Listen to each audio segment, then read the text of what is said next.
Hello everyone, this is Taryn with Wonderfully Made Handcrafting, and today we're back to day 9 of Witness to the Wonder from By the Well for God.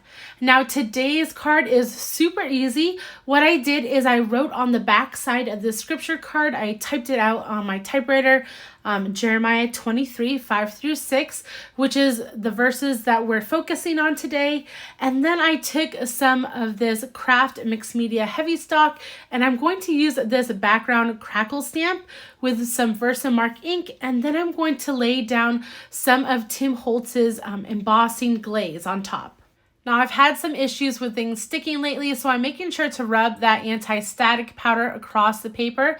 And as I'm laying this down with the VersaMark ink, I feel like the VersaMark ink isn't enough on the ink pad because when I lay it down, you can't really see it that much on the paper. But in fact, I was stamping just fine with that crackle stamp. And so I have a lot of crackles on my card, but don't worry, it's just a background. And I actually like the look of it. You can see some of the lines, but once I put everything on top of the card and make my cluster, you won't be able to see it at all. So as I dump this powder off, you'll be able to see some of those lines right here from the edges of this stamp. But like I said, once I heat that up with the heat gun right here, you'll kind of blend in a little bit and you won't be able to see it once I put my flash card down. And now I know when I'm stamping on Kraft Heavystock paper with VersaMark ink, you can't really see the lines at all when you're stamping, and I don't need to stamp over it like 500 times. So it's all a learning process. I am always still learning, but this came out fine. I like the look of it. I actually really like the look of it.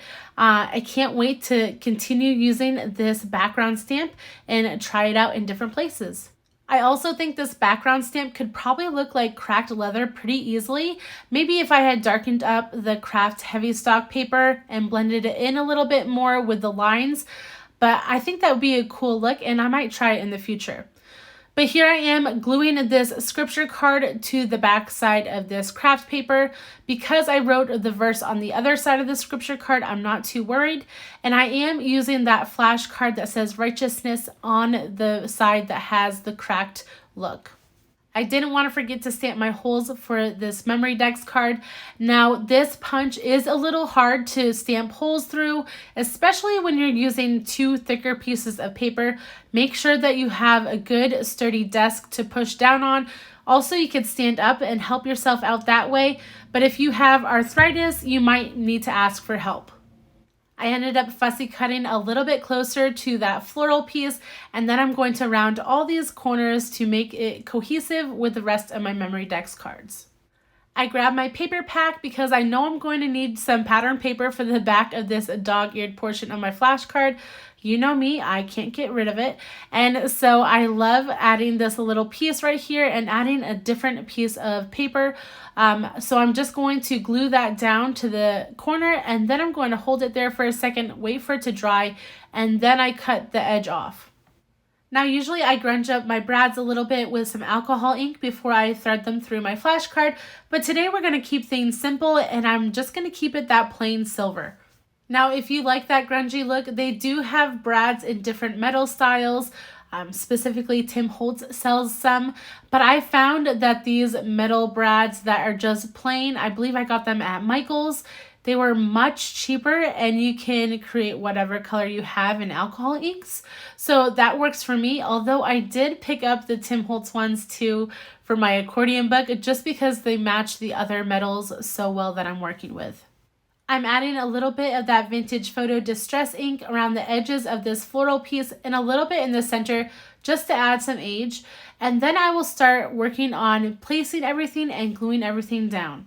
Now I did do a little bit of study on my own in the Strong's Concordance, specifically on Jeremiah 23:6 at the end when it says, "The Lord our righteousness." And so I looked that phrase up and the Strong's Concordance number is H3072.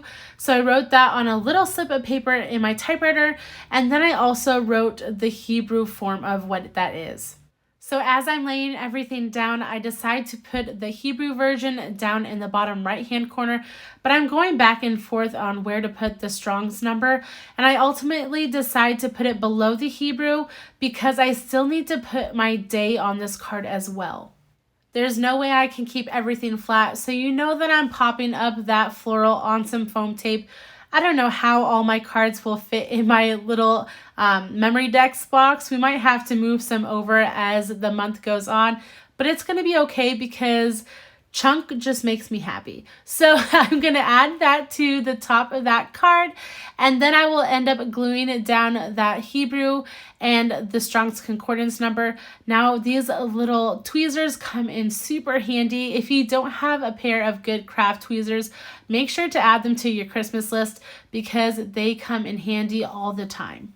And to finish this card up, I'm going to write day 9 on the top of the flash card with my mini tile alphas. I decided to pick that burgundy red color, and then this card will be done. If you've enjoyed this video, please like and subscribe to my channel. You can go ahead and follow me over on Instagram at Wonderfully Made Handcrafting. I will link everything I used down below. And if you haven't seen day 8 yet, I will link that process video next. I hope you have a wonderful day and Merry Christmas.